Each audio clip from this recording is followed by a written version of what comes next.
Estamos leyendo el capítulo 3 de Primeros Escritos, comenzando en la página 36, y el capítulo se titula El sellamiento, el cual tiene que ver con lo que hemos estado estudiando, el mensaje de los tres ángeles, lo cual prepara al pueblo de Dios y al mundo para recibir o el sello de Dios o la marca de la bestia. Y entonces estábamos discutiendo de que hay muchos dentro de la iglesia que se han aferrado a las doctrinas del mundo y por lo tanto rechazan las verdades que Dios nos ha dado. Y entre las verdades que Dios nos ha dado existe la profecía de los 7 veces de Levíticos 26, que son 2500 años, 2520 años, o 7 veces. Y también se encuentra acá, en la tabla de 1843. La tabla de 1843 y la tabla de 1850 son 2 tablas que Dios le dio a la Iglesia Adventista del Séptimo Día, las cuales puede encontrar en la Conferencia General en Washington, D.C., también las puede encontrar, las originales, porque hicieron 300, también las puede encontrar en varios colegios adventistas, solamente que no lo usan como verdad, porque no aceptan esto como verdad. Nomás lo aceptan como algo de la historia, una reliquia, que no tiene ningún significado para nosotros hoy en día. Pero como estábamos estudiando ayer, ¿Dios cambia? Dios no cambia. Por eso la hermana White nos dice vez tras vez, Dios no nos ha dado un mensaje nuevo. Debemos de repetir el mensaje que Dios nos dio en 1843, 42, 43, 44. Y ese mensaje que Dios nos dio en ese tiempo está en esa tabla y en esta tabla. Y la hermana White compara la información que está en estas tablas como una roca de la eternidad. Así que esta tabla y esta tabla representa simbólicamente, representa una roca. ¿Correcto? ¿Y cuántas hay? 2. Y cuando Dios hizo un pacto con Israel antiguo, ¿cuántas tablas le dio? 2 tablas. ¿De qué? De piedra, de una roca. Así que pueden ver ahí que Dios nunca cambia. Cuando Dios hizo un pacto con la Iglesia Adventista del Séptimo Día, le dio 2 tablas, simbólicamente representa una roca. Pueden ver que Dios no cambia. Así que vamos a ver si a través de la palabra de Dios podemos ver que el 2520 tiene algún significado. El Mene Mene Tekel Ufarsin, a ver si tiene algún significado al final del mundo, de acuerdo a la palabra de Dios. Al principiar el santo sábado 5 de enero de 1849, nos dedicamos a la oración con la familia del hermano Belden en Rocky Hill, Connecticut, y el Espíritu Santo descendió sobre nosotros. Fui arrebatada en visión al lugar santísimo donde vi a Jesús intercediendo todavía por Israel. En la parte inferior de su ropaje llevaba una campanilla y una granada. Entonces vi que Jesús no dejaría el lugar santísimo antes que estuviesen decididos todos los casos, ya para salvación, ya para destrucción, y que la ira de Dios no podía manifestarse mientras que Jesús no hubiese concluido su obra en el lugar santísimo y dejado sus vestiduras sacerdotales para revestirse de ropa de venganza. Entonces Jesús saldrá de entre el Padre y los hombres, y Dios ya no callará, sino que derramará su ira sobre los que rechazaron su verdad. Vi que la cólera de las naciones, la ira de Dios y el tiempo de juzgar a los muertos eran cosas separadas y distintas, que se seguían una a otra. También vi que Miguel no se había levantado aún y que el tiempo de angustia, cual no lo hubo nunca, no había comenzado todavía. Las naciones se están airando ahora, pero cuando nuestro sumo sacerdote termine su obra en el santuario, se levantará, se pondrá las vestiduras de venganza y entonces se derramarán las 7 postreras plagas. Así que una pregunta, ¿las naciones se están airando ahora mismito? En el Medio Oriente, ¿las naciones se están airando? ¿Están habiendo batallas entre los diferentes países? En el Oriente, ¿se están airando las naciones? China contra Japón, los musulmanes contra los musulmanes, entre los judíos y los musulmanes, entre los de Europa, entre ellos mismos. ¿Se están airando las naciones? Vi que los 4 ángeles iban a retener los vientos mientras no estuviese hecha la obra de Jesús en el santuario, y que entonces caerán las 7 postreras plagas. Estas enfurecieron los malvados contra los justos, pues los primeros pensaron que habíamos atraído los juicios de Dios sobre ellos, y que si podían raernos de la tierra, las plagas se detendrían. Se promulgó un decreto para matar a los santos, lo cual los hizo clamar día y noche por su libramiento. Este fue el tiempo de angustia de Jacob. Así que el tiempo de angustia de Jacob comienza ¿cuándo? El decreto de muerte, cuando las plagas estén cayendo. Ahí lo dice claramente cuándo es que comienza ese tiempo.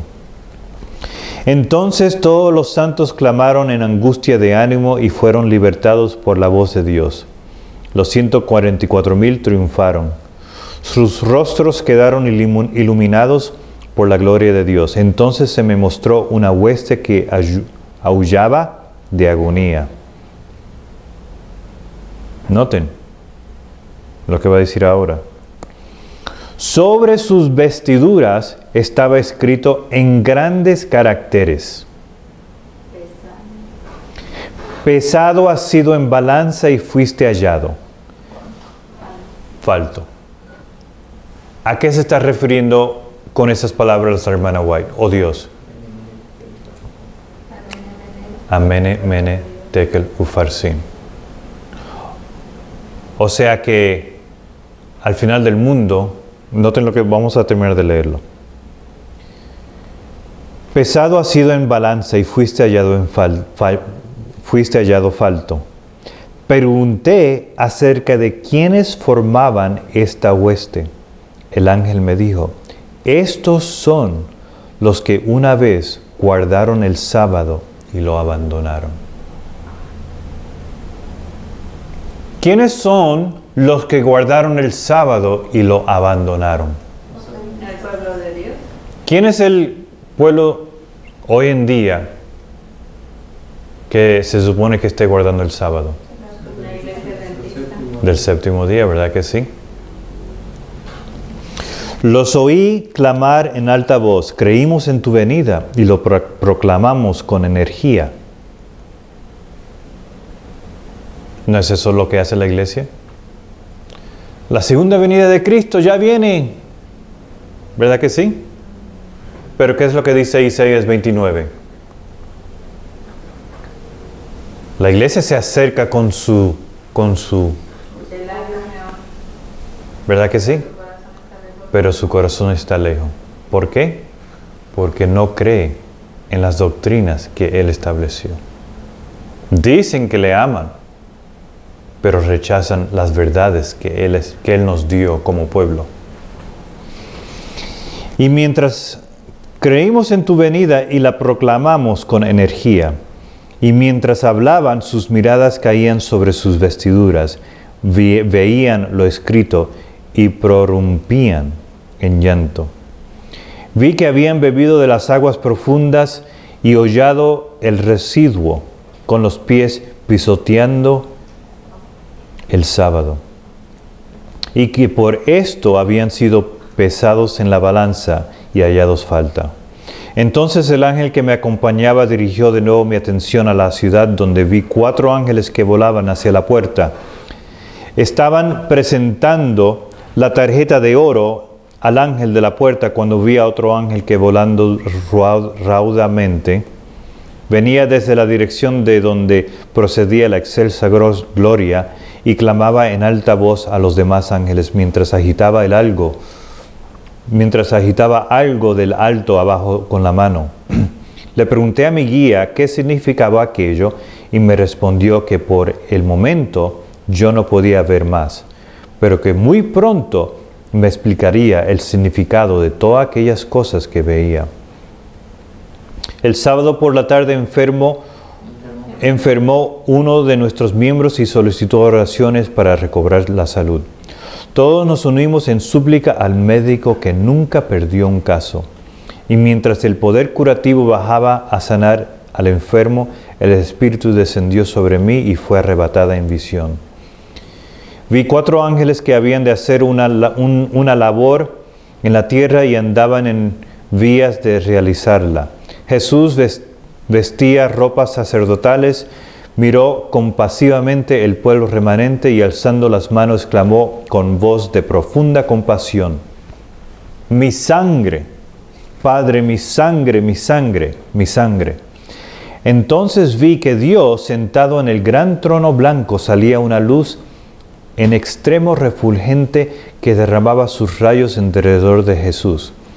Después vi un ángel comisionado por Jesús para ir rápidamente a los 4 ángeles que tenían determinada labor que cumplir en la tierra, y agitando de arriba abajo algo que me llevaba en la mano, clamó en alta voz: retened, retened, retened, retened, hasta que los siervos de Dios estén sellados en la frente.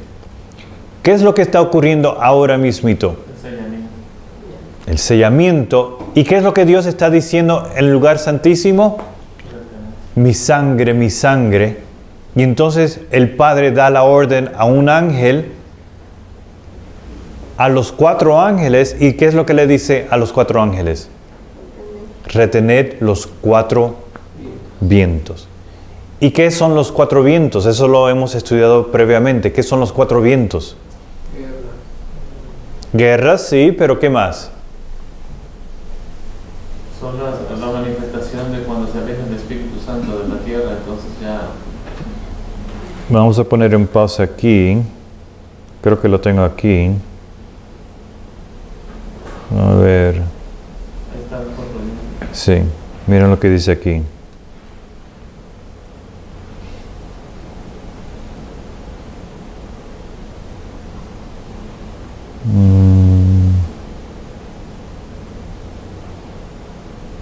Aquí. ¿Lo pueden leer? Oh. Mejor parado. ¿Está mejor? Los recursos de Dios son ilimitados. Él no tiene falta de instalaciones. Es debido a nuestra falta de fe. Nuestra mundanalidad, nuestras habladurías triviales y nuestra incredulidad manifestadas en nuestra conversación, que las oscuras sombras nos rodean. Cristo se revela en palabra o en carácter como el codiciado uno y el principal entre 10,000.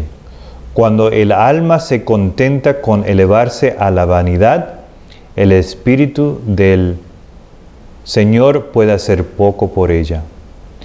Nuestra visión limitada mantendrá una sombra y no podrá ver la gloria que está más allá.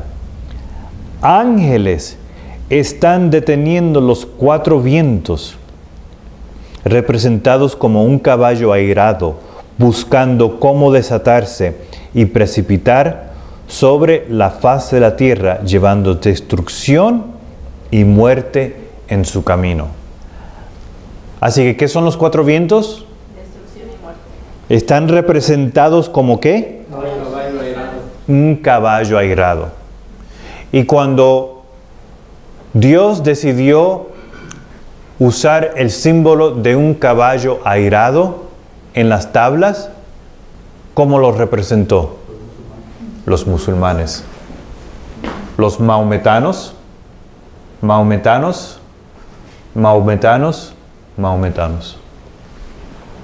Así que el caballo airado, que está representando los 4 vientos, está representado por los musulmanes.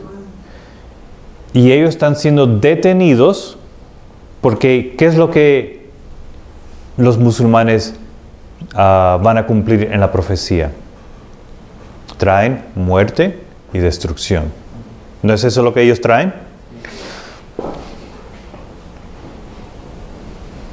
Dormiremos, el próximo párrafo, dormiremos al umbral de la eternidad, estaremos aburridos, fríos y muertos, o que tengamos en nuestras iglesias del Espíritu y del aliento de Dios infundido en su pueblo para que puedan mantenerse de pie y vivan. Tenemos que ver que el camino es estrecho y la puerta angosta, pero a medida que pasamos por la puerta estrecha, su anchura es ilimitada. Así que ahí tenemos testimonio directo de la palabra de Dios, que es lo que representa los 4 vientos. ¿Cuál es la cita, Dios? Es a manuscritos realizados. Liberados 20, página 217.1. Entonces dice aquí es donde dejamos. Sí. Pregunté a mi acompañante qué significaba lo que oía y qué iban a hacer los 4 ángeles. Me respondió que Dios era quien refrenaba las potestades y que encargaba a sus ángeles de todo lo relativo a la tierra. Que los 4 ángeles tenían poder de Dios para retener los 4 vientos y que estaban ya a punto de soltarlos, pero mientras aflojaban las manos y cuando los 4 vientos iban a soplar, los misericordiosos ojos de Jesús vieron al pueblo remanente todavía sin sellar y alzando las manos hacia su Padre intercedió con él, recordándole que había derramado su sangre por ellos. En consecuencia, se le mandó a otro ángel que fuera velozmente a decir a los 4 que retuvieran los vientos hasta que los siervos de Dios fuesen sellados en la frente con el sello de Dios. Ustedes se pueden realizar y dar cuenta que todo lo que está ocurriendo en el mundo ahora mismo solo tiene un propósito. Todo se está aguantando. La economía no ha caído por una sola razón. Los países no están en guerra por una sola razón. Los 4 vientos están detenidos por una sola razón.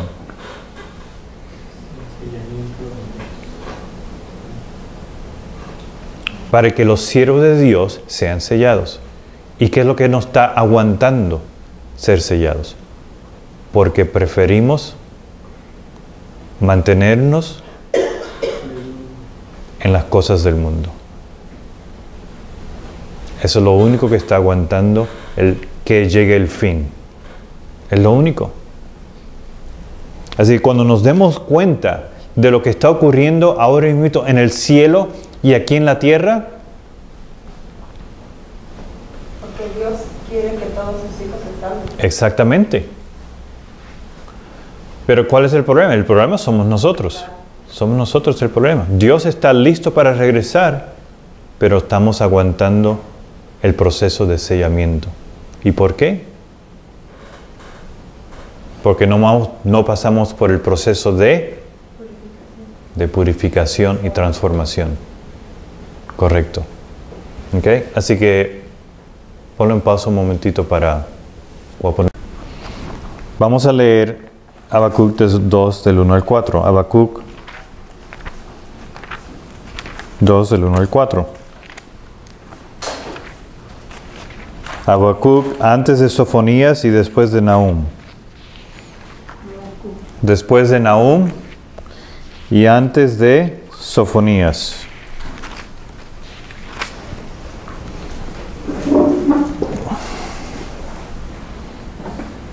Habacuc 2 del 1 al 4.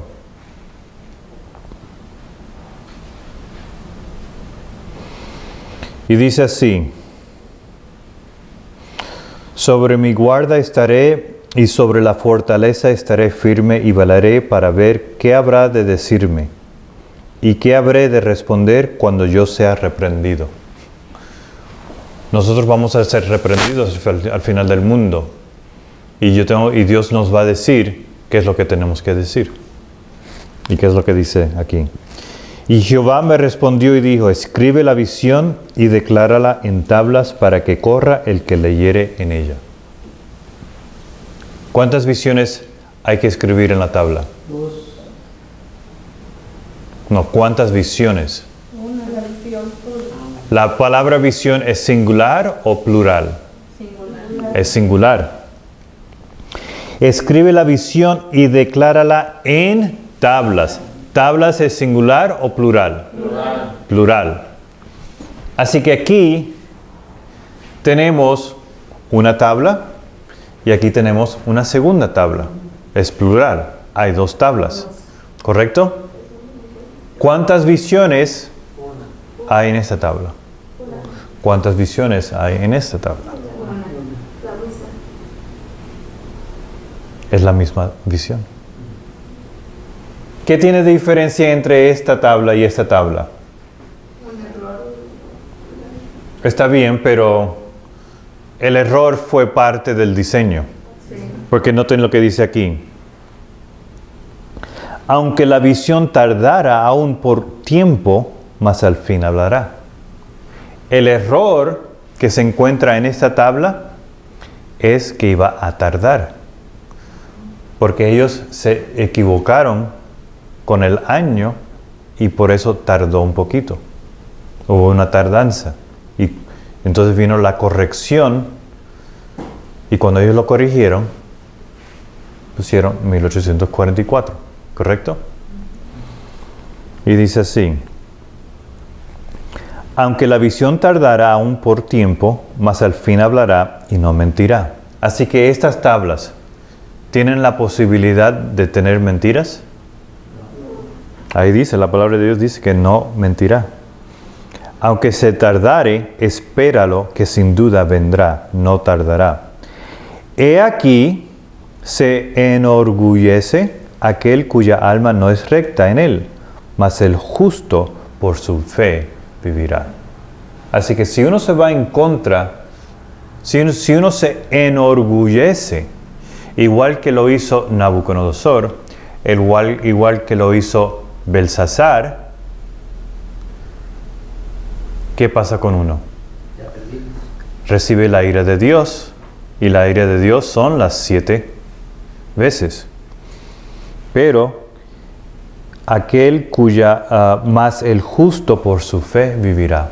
Si yo tengo fe en estas enseñanzas, ¿voy a vivir? Sí. ¿Okay? Ahora, si ustedes se dan cuenta, hay una visión en esta tabla. ¿Y cuál es la visión que encumbra? Abarca. Que abarca toda esta tabla. ¿Cuál es la visión? Jesús vendría en 1844. Sí, pero ¿cuál es la visión?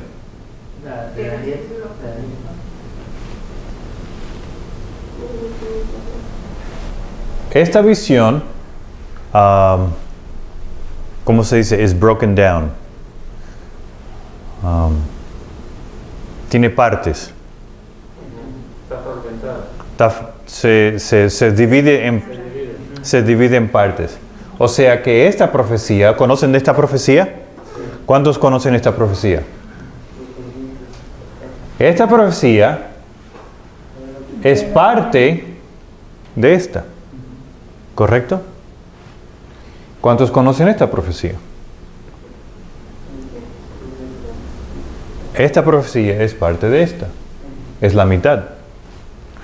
Y la profecía de los musulmanes es parte de esta profecía. Y esto de aquí, esta información que está acá, es parte de esto. O sea que la profecía, la visión que abarca toda la tabla es... Ahora, ¿cuál es la diferencia entre esta tabla y esta tabla? El año. Ahí habla del Evangelio eterno. Sí, pero ¿qué pueden ver en esta tabla que es diferente a esta? El año. El año lo corrigieron, el error, ¿correcto? Pero en términos de enseñanza, ¿cuál es la diferencia entre esta tabla y esta tabla? Agregaron el santuario, ¿correcto? Pero ¿qué es lo que dice Habacuc? Que la esperemos. Que no miente. Dice que esperemos. Dice sobre... Versículo 2. Y Jehová me respondió y dijo, escribe la visión y declárala en tablas. ¿Cuántas visiones hay aquí? ¿Cuántas visiones hay aquí? Pero aquí está el santuario. ¿Hay una diferencia entre el 25:20 y el santuario? No puede haber. Porque la orden de Dios es que escribe la visión. Y la visión es singular. Pero aquí podemos ver que le añadieron el santuario. Y si no sé si se recuerdan, pero nosotros repasamos un poquito de esto la vez pasada. ¿Hay diferencia entre el 25:20, entre esto y esto de aquí? No hay diferencia. No hay diferencia. Y eso es lo que vamos a continuar estudiando hoy. ¿Ok? Ahora, si ustedes recuerdan también, cuando estábamos leyendo la vez pasada, en Primeros Escritos,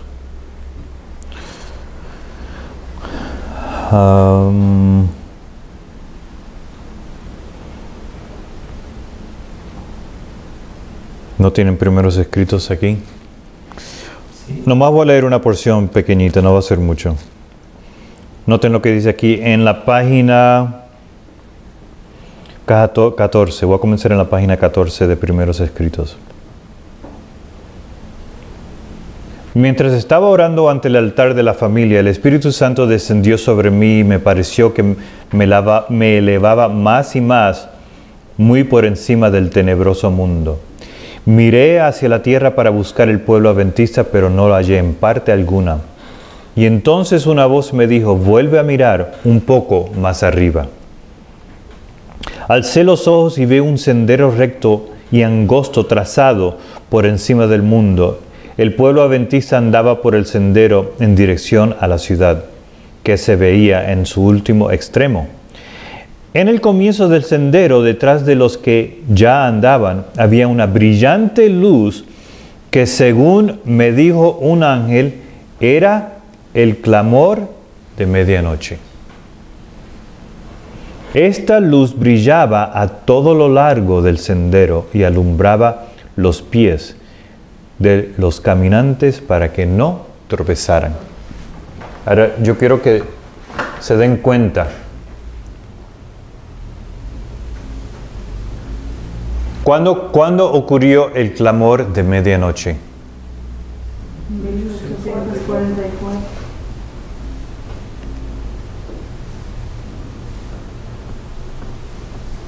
Okay.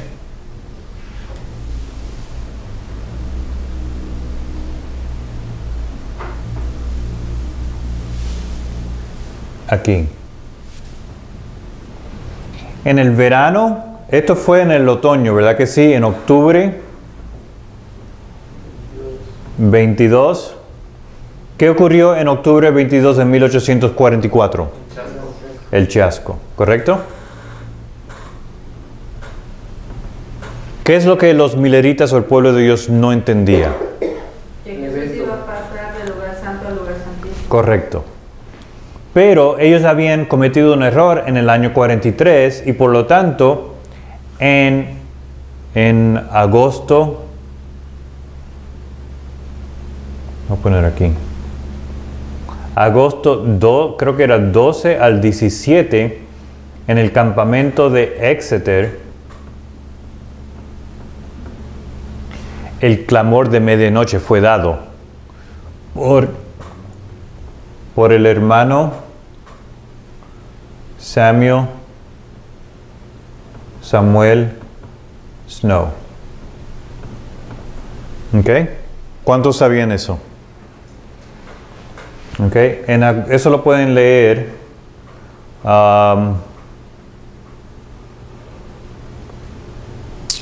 No me recuerdo cuál es el libro, pero en Primeros Escritos, lo que estamos leyendo ahora, el clamor de medianoche, a la cual la hermana White se está refiriendo, fue en este campamento de Exeter, de agosto 12 al 17. ¿Ok? El clamor de medianoche. Y eso fue dado en el verano.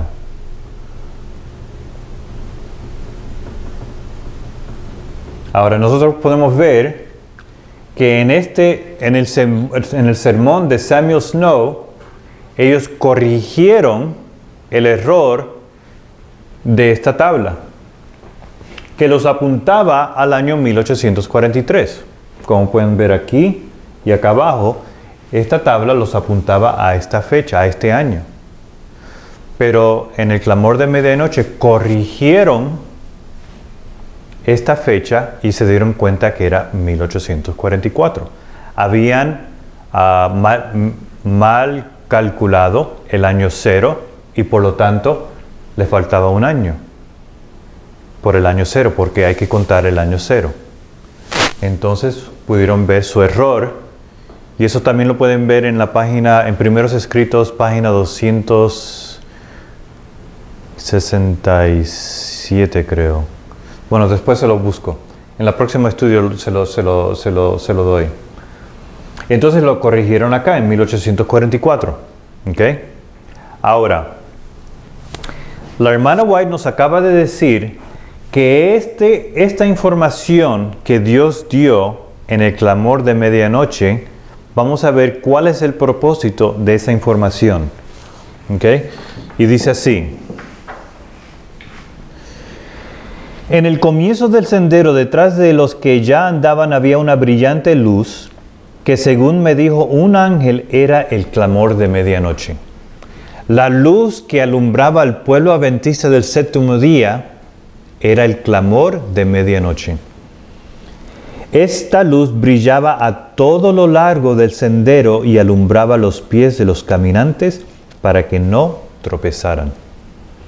Delante de ellos iba Jesús guiándolos hacia la ciudad. Y si no apartaban los ojos de él, iban seguros. Pero no tardaron algunos en cansarse diciendo que la ciudad estaba todavía muy lejos y que contaban con haber llegado más pronto a ella. Entonces Jesús los alentaba levantando su glorioso brazo derecho, del cual diminaba una luz que ondeaba sobre la hueste adventista, y exclamaban: ¡Aleluya! Otros negaron temerariamente la luz que brillaba tras ellos, diciendo que no era Dios quien los había guiado hasta allí. O sea que empezaron a negar este mensaje. Empezaron a negar estas verdades.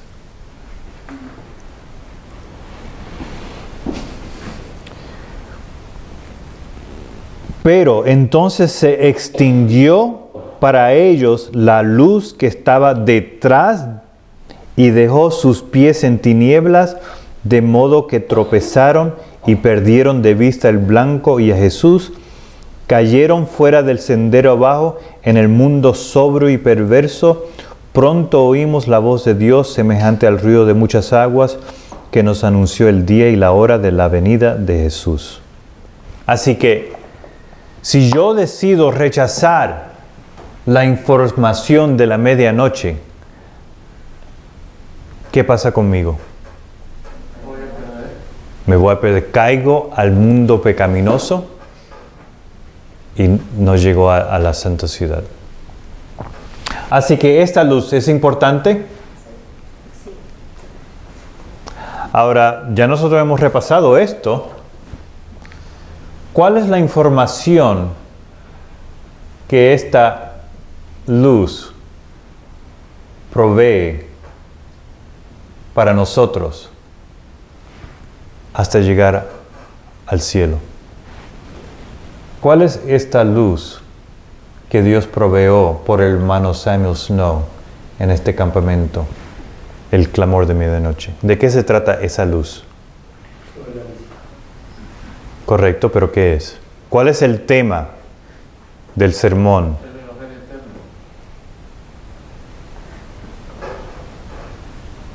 ¿Cuál es la información? Si yo no conozco esta luz, ¿qué pasa conmigo?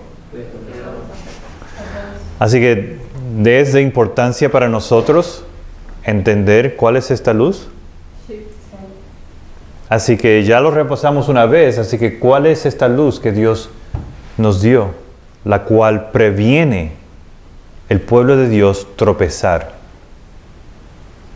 Porque no nos dice Dios que van a venir muchos falsos profetas a tratar de enseñarnos otras cosas.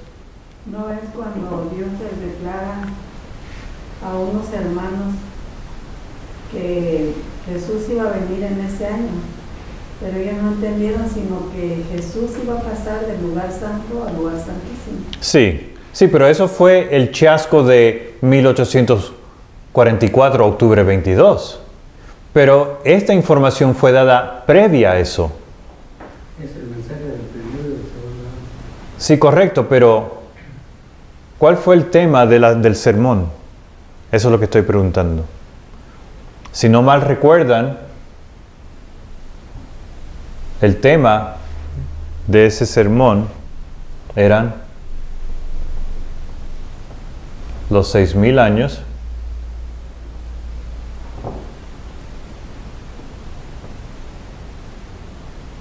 las 7 veces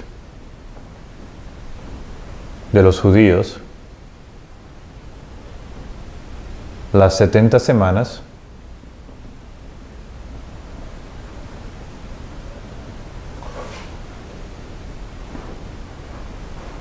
los 2300 días,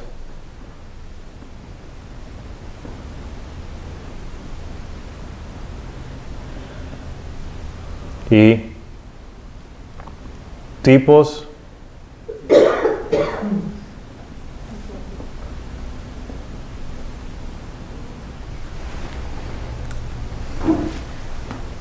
ese es el tema del sermón de Samuel Snow, que Dios dice que es la luz que nos lleva hasta el cielo. Ahí está. Tipos y antitipos. Así, ¿qué es esto? ¿Por qué tenemos que entender esto?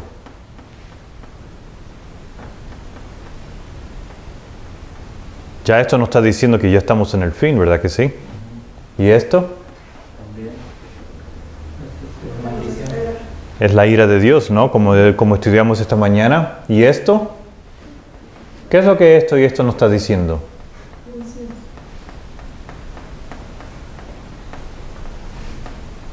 El Evangelio eterno. ¿Qué es lo que iba a pasar al final de los 2300 días?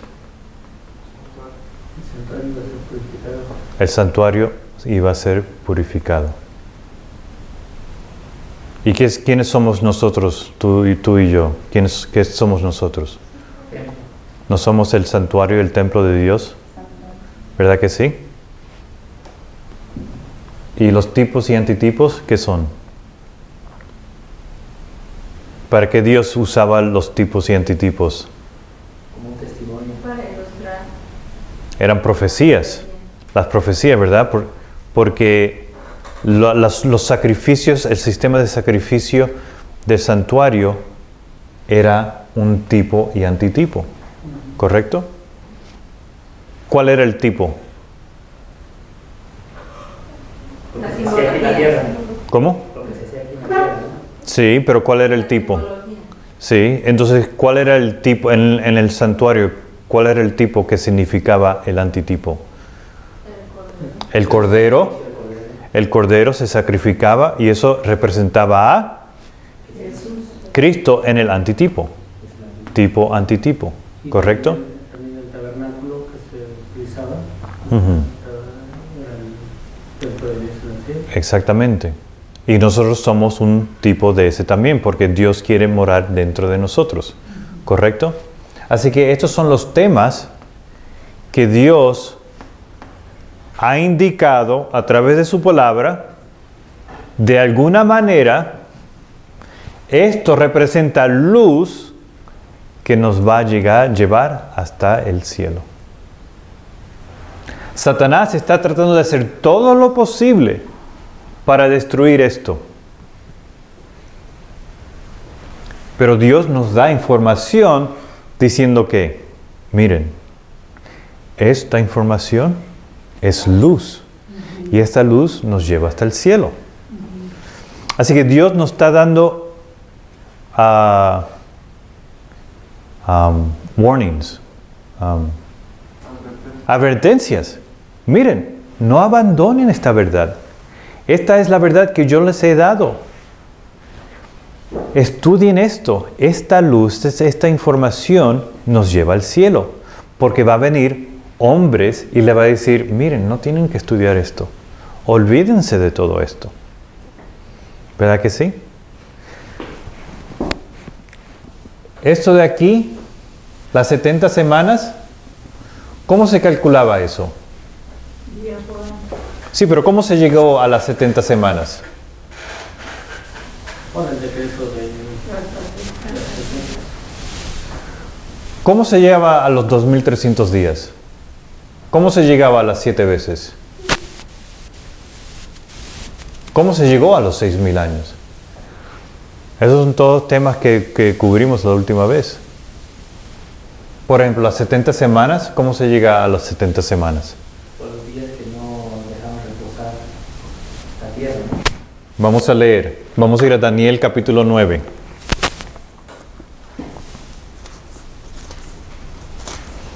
Daniel capítulo 9.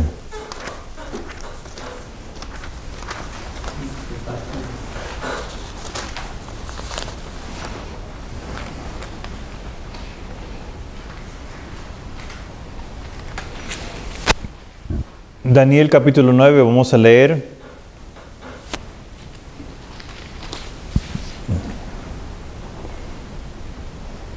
Vamos a comenzar en el versículo 1.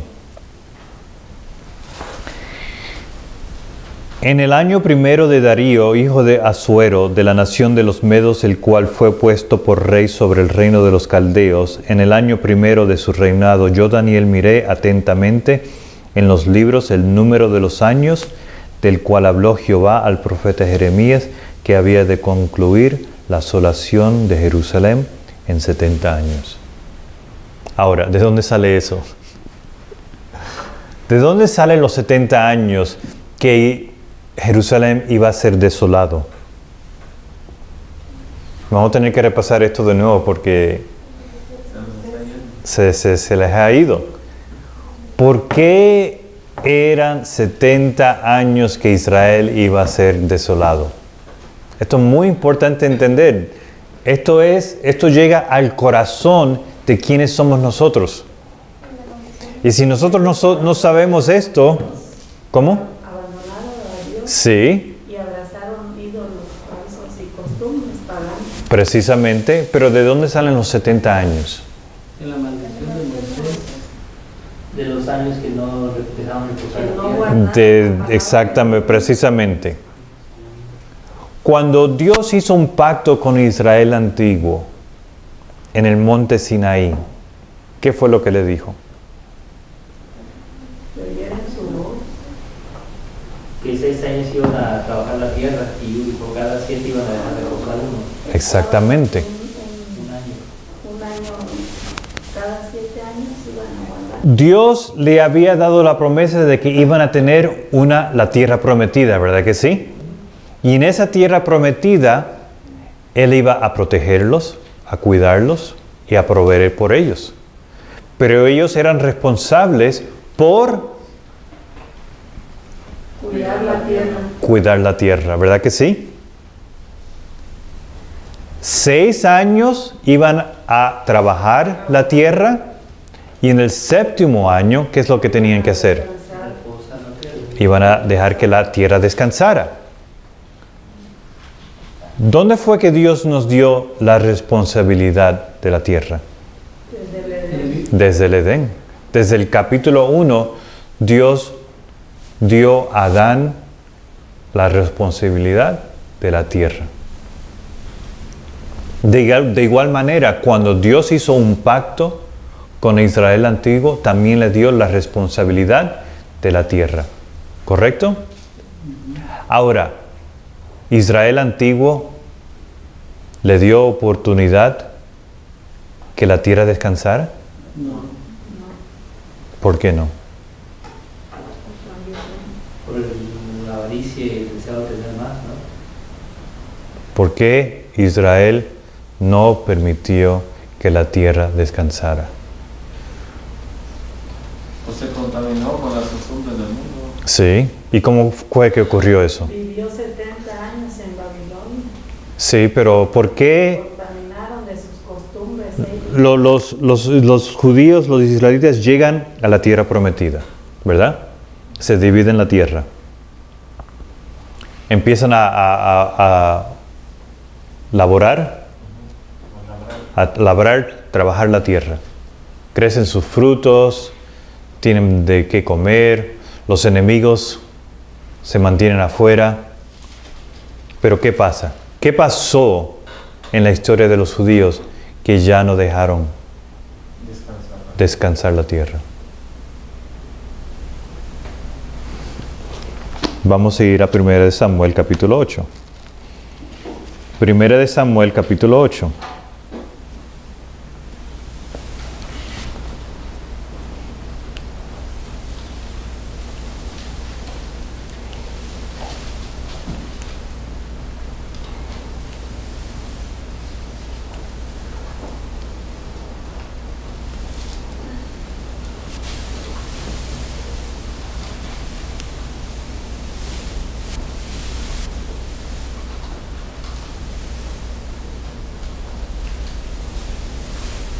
Estamos ahí en 1 Samuel capítulo 8. Y dice así: y aconteció que habiendo Samuel envejecido, puso a sus hijos por jueces sobre Israel.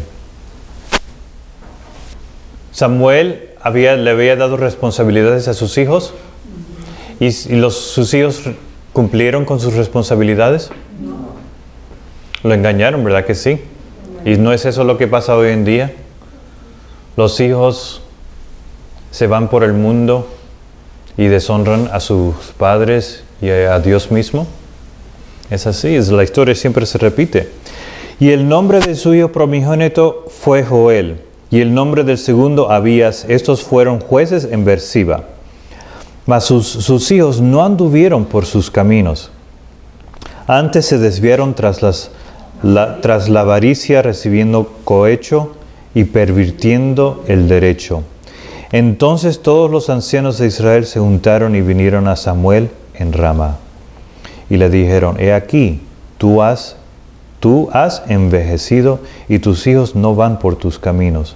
Por tanto, constitúyenos ahora un rey que nos juzgue, como tienen todas las naciones. ¿Qué fue lo que ocurrió? Nosotros queremos ser como las otras naciones. Danos un rey. Versículo 6. Pero desagradó a Samuel esta palabra que dijeron: danos ahora un rey que nos juzgue. Y Samuel oró a Jehová. Y dijo Jehová a Samuel: oye la voz del pueblo en todo lo que te dijeren. Porque no te han desechado a ti, sino a mí me han desechado para que no reine sobre ellos. No estaban rechazando a Samuel, estaban rechazando a Dios mismo. Ahora noten lo que ocurre próximo. Conforme a todas las obras que han hecho desde el día que los saqué de Egipto hasta hoy, que me han dejado y han servido a dioses ajenos, así hacen también contigo. Ahora pues oye su voz, mas protesta contra ellos declarándoles el derecho del rey que ha de reinar sobre ellos. ¿Oyeron? Ok, ustedes quieren un rey, vamos a darles un rey. Pero ahora dense cuenta, si ustedes quieren un rey, miren lo que él le va a hacer a ustedes.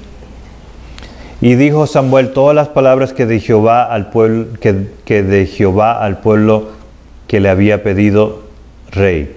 Dijo pues, este será el proceder del rey que hubiera de reinar sobre vosotros. Noten, tomará vuestros hijos y los pondrá en sus carros y en su gente de a caballo para que corran delante de sus carros.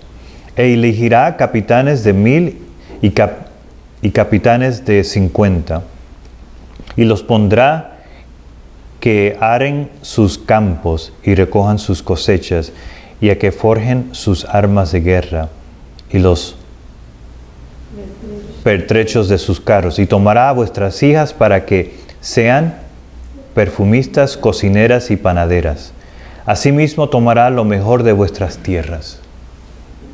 ¿Qué es lo que iba a tomar el rey? Las tierras. Y el rey se iba a casar con las mujeres del mundo. ¿No fue eso lo que ocurrió? Y cuando las mujeres del mundo tenían sus hijos, ¿a quién le daba el rey las tierras? A sus hijos. Así que los judíos podían cumplir con la regla de Levíticos 25 que tenían que dejar que la tierra descansara. No se podía. Ahora, si ustedes recuerdan, eran 6 años y 1 de descanso. 6 años y 1 de descanso. Y era un ciclo de 50 años. De 7. Pero está correcta, hermana. Son 50 años, pero vamos a un poquito antes de eso. 1, 2, 3, 4, 5, 6, 7. ¿Correcto? ¿Cuánto da esto? 42. ¿Y esto? 7. Ok.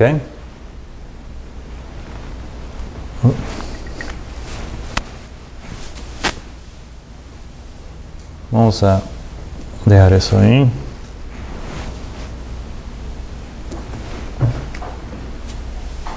Ok.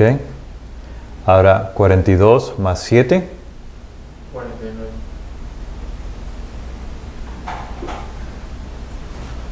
¿Es correcto? Sí. Ahora, ¿esto qué representa? Años Los de años trabajo. trabajados. Años. Iban a trabajar 42. 6 años y descansar 1 año. Trabajar 6, descansar 1. Y un ciclo de 7. Ahora,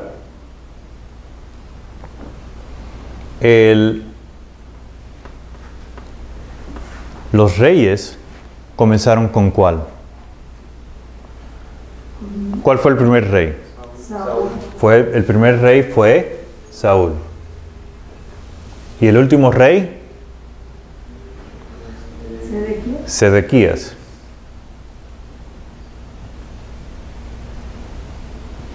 ¿Cómo se deletrea Sedequías? Q. Y entre Saúl y Sedequías hay 490 años. Si tiene una Biblia que tiene el calendario, usted puede ver que hay 490 años entre Saúl y Sedequías. ¿Ok? Ahora, Si ellos tienen un rey y el rey le quita las tierras, ¿la tierra puede descansar? No, no puede descansar. ¿Los reyes fueron fieles a la palabra de Dios? No. Así que ahí podemos ver que hay 490 años, ¿correcto? Ahora, si hay 490 años, ¿cuántos ciclos de 7 ha pasado? 10, ¿correcto? Así que esto da a 49 años, así que si nosotros multiplicamos esto por 10, ¿a cuánto da? 490 años, ¿correcto?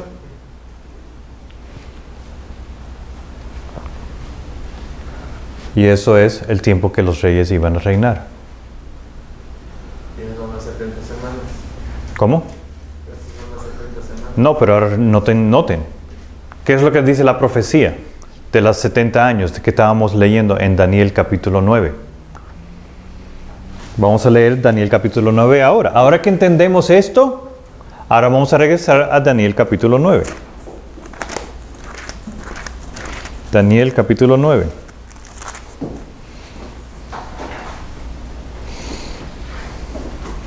Versículo 1. Y dice así: En el año primero de Darío, hijo de Asuero, de la nación de los Medos, el cual fue puesto por rey sobre el reino de los caldeos, en el año primero de su reinado, yo, Daniel,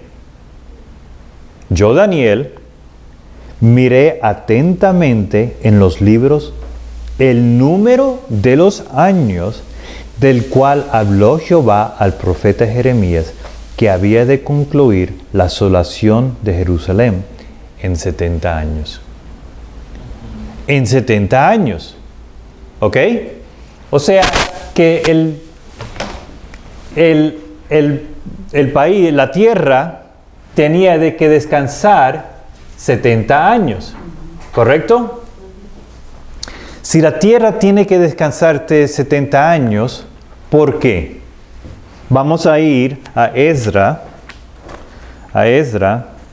capítulo 30,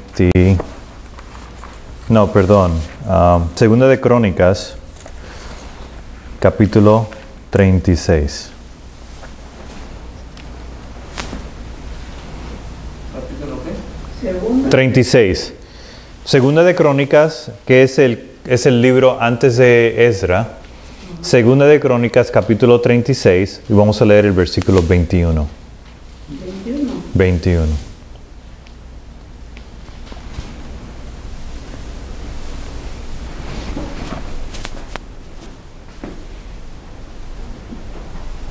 Ok. Segunda de Crónicas 36, Segunda de Crónicas 36, versículo 21. ¿Estamos ahí? Y dice así. Espera, la hermana está casi llega.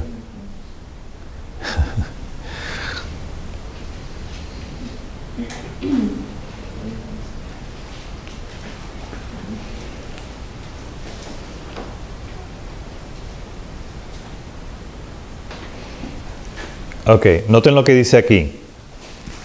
Versículo 21. Para que se cumpliese la palabra de Jehová por la boca de Jeremías, hasta que la tierra hubo gozado sus sábados, porque todo el tiempo de su asolamiento guardó el sábado, hasta que los 70 años fueron cumplidos. La tierra no había descansado, la tierra no había observado su sábado. 6 años trabajarás, y el 7º año va a ser un sábado para la tierra. O sea que había pasado 70 años que la tierra no había recibido su sábado.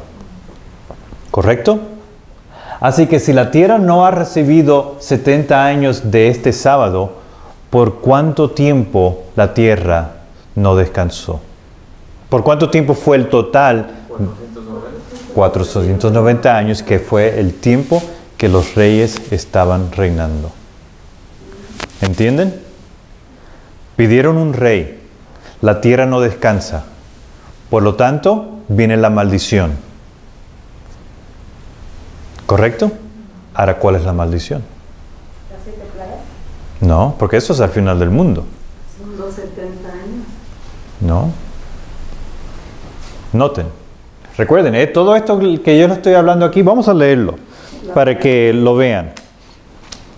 Vamos a Levíticos 25.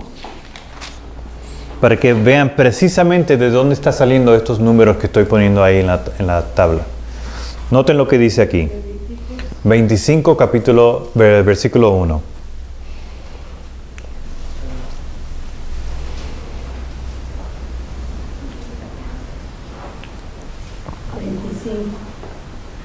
Levíticos 25.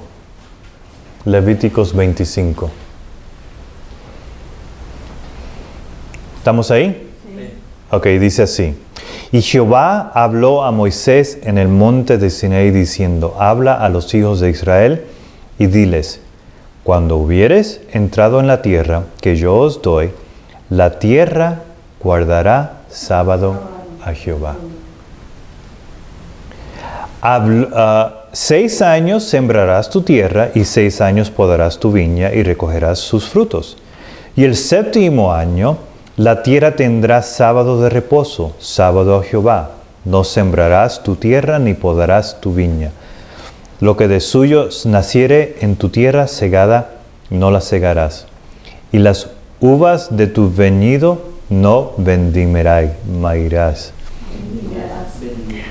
Año de reposo será a la tierra, mas el sábado de la tierra os será para comer para ti y para tu siervo, y para tu sierva, y para tu criado, y para tu extranjero que morare contigo, y para tu animal y para la bestia que hubiere en tu tierra.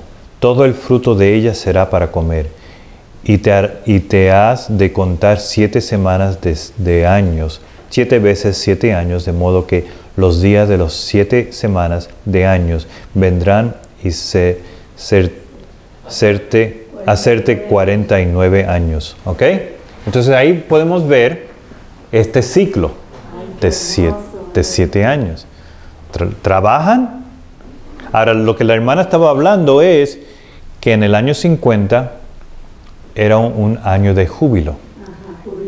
El jubileo, en el cual si uno tenía siervos lo iba a liberar. Y las deudas se perdonaban. ¿Okay?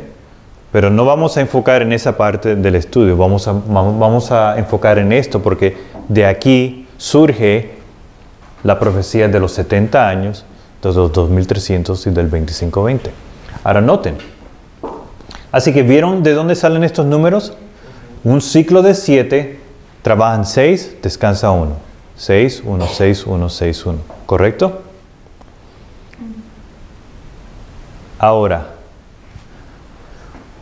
porque no habían dejado la tierra descansar, Dios iba a cumplir con el requisito. ¿Verdad que sí? Así que a través del profeta Jeremías, vamos a ir a Jeremías 25.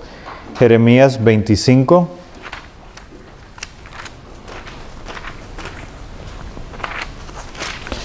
Jeremías 25, 12.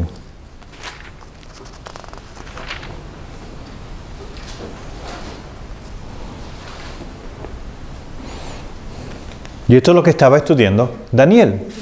Daniel estaba atento a lo que estaba leyendo en el libro de Jeremías. ¿No fue eso lo que dijo Daniel capítulo 9? Noten lo que dice aquí.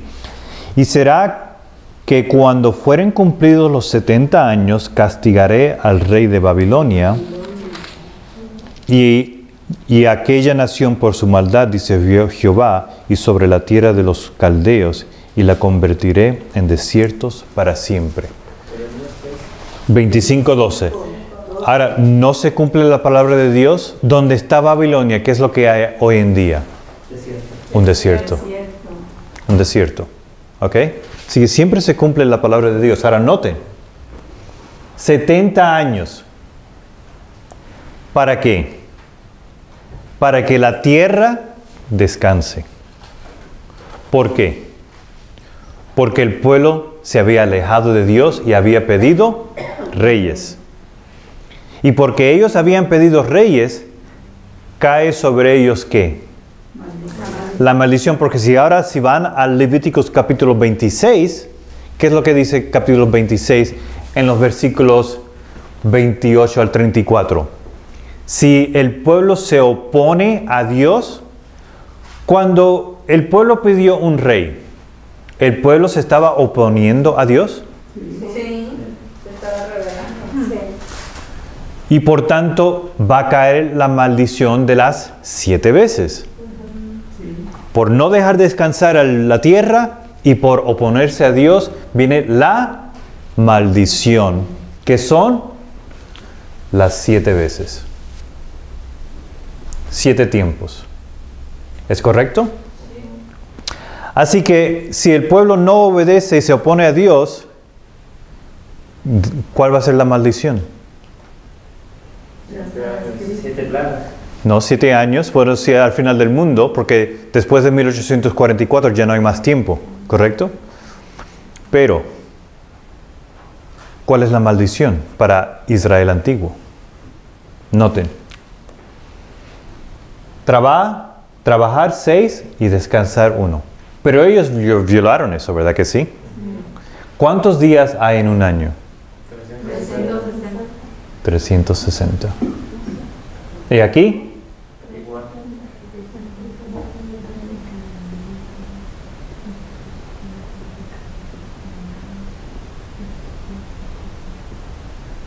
Son 2520. Así que, si el pueblo no permite que esto ocurra, ¿cuál es la maldición? 2520. Precisamente. Así que cuando Dios le está instruyendo a Moisés de que la maldición son 7 veces o 7 años, ¿a cuánto da? A 2520. Y eso lo sacamos de Levíticos 25 y Levíticos 26. Porque los eruditos de la iglesia adventista dicen, oh no, las 7 veces, eso no representa nada de tiempo. Eso no representa nada de años ni nada. Pero si uno estudia Levíticos 25, ¿de dónde salen todos estos números? De los años. Ahí está bien clarito. Ahí está bien clarito, ¿verdad que sí? Uno tiene que ser un teólogo, uno estudiado, tener un doctorado en teología para entender la palabra de Dios. Como leímos ayer, tenemos que usar el sentido común. ¿Verdad que sí? Es todo lo que necesitamos. Y también la ayuda del Espíritu Santo para ver qué es lo que Dios nos está diciendo. O sea, ¿y esto se cumplió? Sí. Precisamente. Cuando Daniel está orando, él se da cuenta de que la maldición ha caído sobre Israel antiguo. ¿Lo quieren ver? Vamos a leer en capítulo 9 de Daniel. Daniel capítulo 9. Y vamos a continuar en el versículo 3.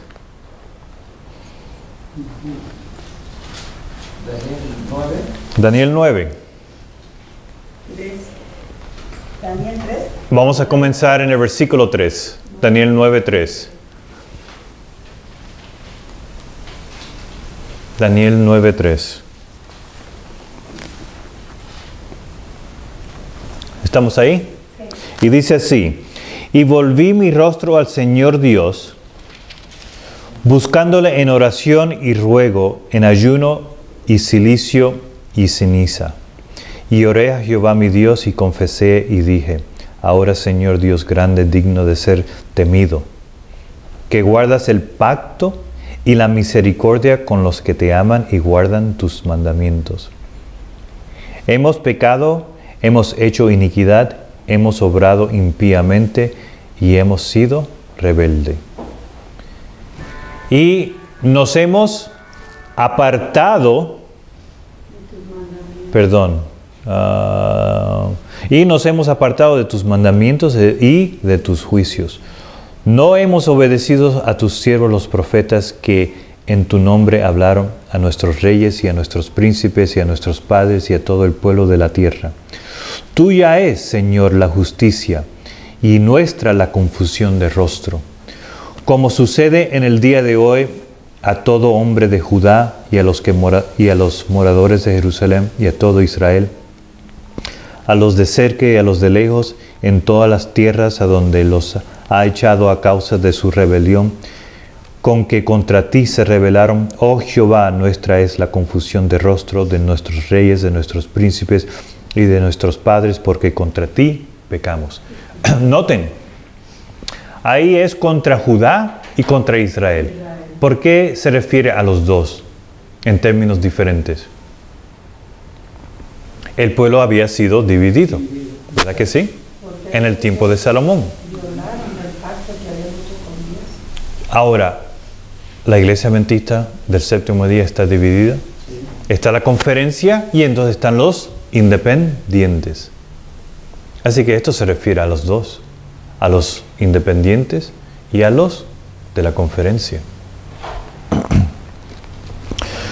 Versículo 8. 9. 8 o 9. 8. Oh Jehová, nuestra es la confusión de rostro de nuestros reyes, de nuestros príncipes y de nuestros padres, porque contra ti pecamos. Ahora noten el versículo 9. De Jehová nuestro Dios es el tener misericordia y el perdonar, aunque contra Él nos hemos rebelado. Y no obedecimos a la voz de Jehová nuestro Dios para andar en sus leyes, las cuales Él puso delante de nosotros por medio de sus siervos los profetas. Y todo Israel traspasó tu ley, apartándose para no oír tu voz, por la cual ha caído sobre nosotros la maldición. Y el juramento que está escrito en la ley de Moisés, siervo de Dios, porque contra él pecamos. Así que, ¿cuál es la maldición? En Levíticos 25 y en Levíticos 26 está plenamente descrito cuál es la maldición y cuáles son los términos y condiciones para recibir la maldición.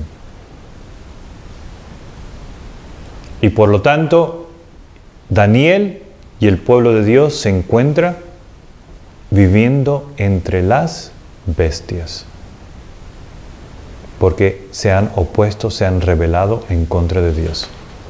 ¿Pueden ver? Eso fue lo que estaba ocurriendo aquí, las 7 veces. Nosotros, teniendo un entendimiento de cómo trabaja Dios, eso nos da luz para entender cuál es la condición de nosotros. Porque la historia de Israel antiguo se repite dentro de la iglesia. ¿Y se está repitiendo hoy? Y de la misma manera como Israel antiguo recibió la maldición, de la misma manera nosotros recibimos la maldición de las 7 veces. ¿Cuándo fue que el pueblo de Dios pidió un rey en el tiempo de nosotros? Cuando la organización quiso hacer su población. En 1863 piden un rey. Repitiendo la historia de Israel antiguo. Por eso después decía que ese no era el plan de Dios. Eso no era el plan de Dios. Que se creara una estructura. Eso no era el plan de Dios. De igual manera, en el tiempo antiguo, Dios no le dio a su pueblo reyes.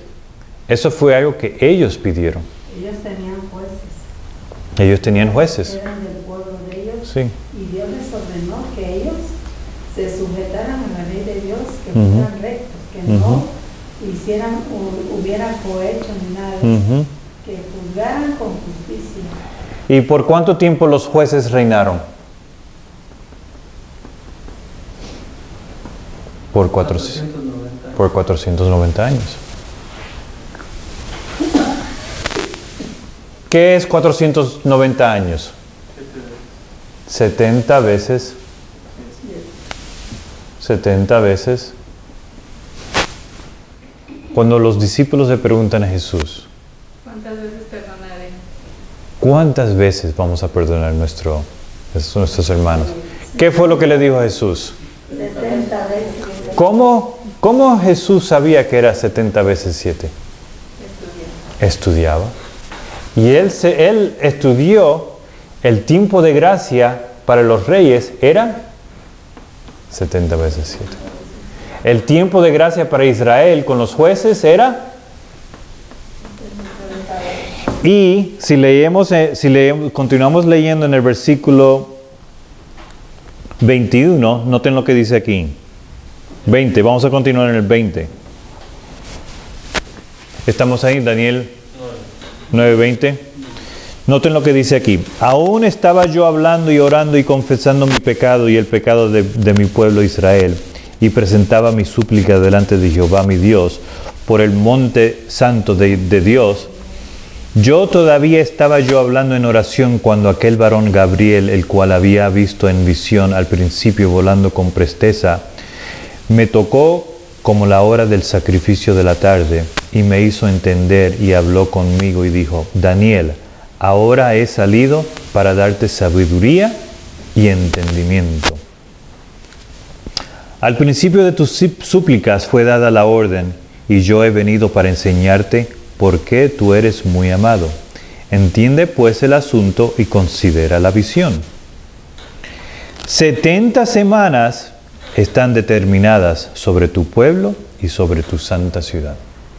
¿Qué es lo que el ángel Gabriel le acaba de decir ahí? La maldición. No. Que había sido escuchada su oración. Y que es muy amado.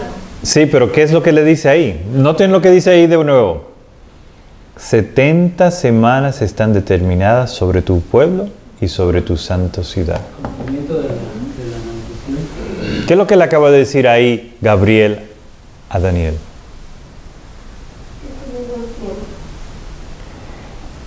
La fecha de concluir, ¿no? Sí, pero ¿qué más? Lo que Jesús le dijo a los discípulos.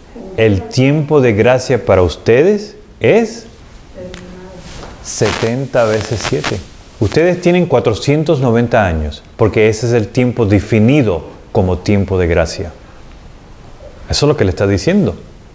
El tiempo definido para un tiempo de gracia es 490 años, que son 70 veces 7. Porque cada semana tiene 7 días. Así que 70 semanas son 490. un día por año, 490 años. Noten lo que dice aquí. Para acabar la prevaricación y concluir el pecado y expiar la iniquidad, y para traer la justicia eterna y sellar la visión y la profecía y ungir al Santo de los Santos. O sea que Israel antiguo había tenido un periodo de tiempo de gracia con los jueces, un segundo periodo de tiempo de gracia con los reyes, y Gabriel le estaba dando el tercer tiempo de gracia para acabar la prevaricación. ¿Correcto? El tiempo de gracia. ¿Y cuándo concluye el tercero? El tercero concluía cuando Esteban fue apedreado. ¿Verdad que sí? Precisamente concluyó. También la muerte de nuestro Señor Jesucristo. Porque en la última semana, ¿qué es lo que iba a ocurrir? Se quitará la vida al Mesías. Al Mesías, en la última semana. Y eso fue así fue que se cumplió la profecía. En la última semana, Cristo vino ¿dónde dice eso? 27, versículo 27, noten lo que dice aquí. Y por una semana confirmará el pacto con muchos, y a la mitad de la semana hará cesar el sacrificio y la ofrenda. Después, con la muchedumbre de las abominaciones vendrá el desolar, aún hasta una entera consumación, y lo que está determinado se derramará sobre el pueblo asolado. Así que en ese periodo de 490 años, vamos a ver dónde ponemos esto. Lo voy a poner aquí. Los 490 años,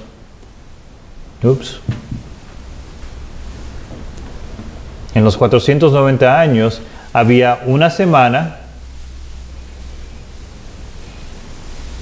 y entonces habían, ¿cuántas?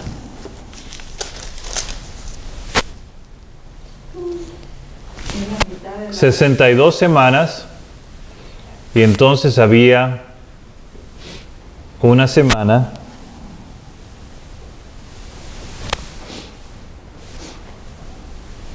habían 7 días, perdón, una semana, 62 y después 7. Y en esta séptima, Dios iba a confirmar el pacto, iba a cesar el sacrificio. ¿Por qué iba a cesar el sacrificio? Porque ya no iban a sacrificar los corderos. Porque el tipo y el antitipo se iban a cumplir. Cristo, el Cordero, iba a morir en la cruz y entonces se iba a terminar el sistema de sacrificio. ¿Correcto? Entonces ahí podemos ver cómo se cumple la profecía en este tiempo. Y dice ahí, y por una semana confirmará el pacto con muchos y la mitad de las semanas hará cesar el sacrificio y la ofrenda. Y cuando Jesús murió, ¿qué pasó en el santuario? Se desgarró el El velo se desgarró. ¿Y qué representaba? ¿Qué representaba eso? Se desgarró el velo y ¿qué representaba eso? Que Dios se iba a divorciar de su pueblo. Aunque ellos todavía tenían un tiempo de gracia hasta el año cuando Esteban 30, no. 34. Cuando Esteban fue apedreado.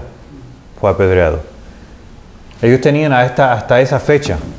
Pero ya cuando ellos crucificaron a Cristo, ya ellos ya estaban en camino a recibir el juicio final.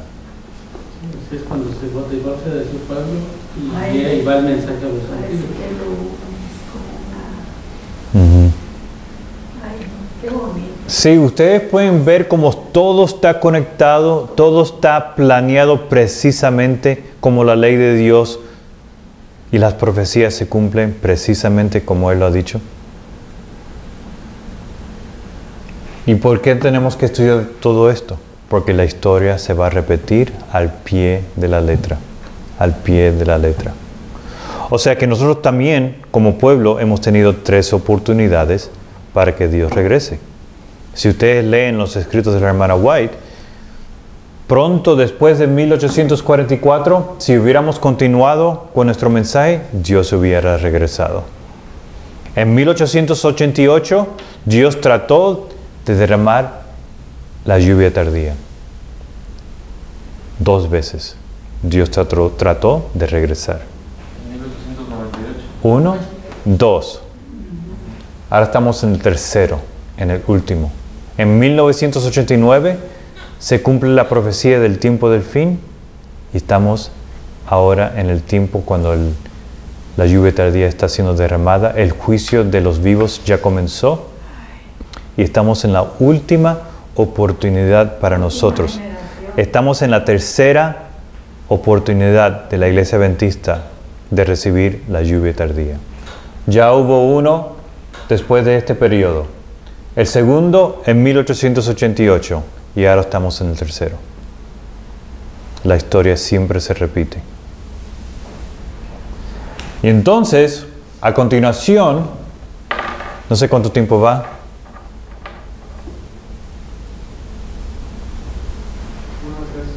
Ok, vamos a continuar y ahora vamos a regresar a lo que estábamos estudiando previamente sobre el mensaje de los 3 ángeles y sobre el santuario, porque si ustedes suponen que todo esto está conectado, ¿hay alguna conexión con el santuario y el mensaje de los 3 ángeles? Dios no comete errores, todo está conectado. No hay ningún error en la palabra de Dios. ¿Ok? Así que vamos a ver cómo toda esta información tiene que ver con el santuario y con el mensaje de los 3 ángeles. Okay, así que vamos a parar ahí y continuamos más a la tarde. Ok, vamos a orar.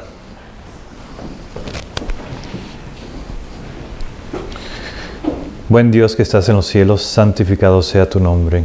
Dios, te queremos dar gracias de que a través de la Biblia entera podemos ver la firma de tu carácter. Podemos ver que tú siempre eres igual y nos has dejado toda esta información para que podamos saber qué es lo que va a ocurrir al final. Dios, te queremos pedir que continúes con nosotros ahora, que los santos ángeles estén con nosotros, cuidando lo que hablamos, cuidando lo que decimos, cuidando lo que pensamos en este día santo tuyo. También pedimos que continúes con los que están viajando y que lleguen bien. Y que ahora que vamos a partir y vamos a participar de la comida física, que bendigas la comida y que nos nutra para hacer tu voluntad y que nos traiga más cerca de ti. Todo esto te lo pedimos en el nombre de Jesús. Amén.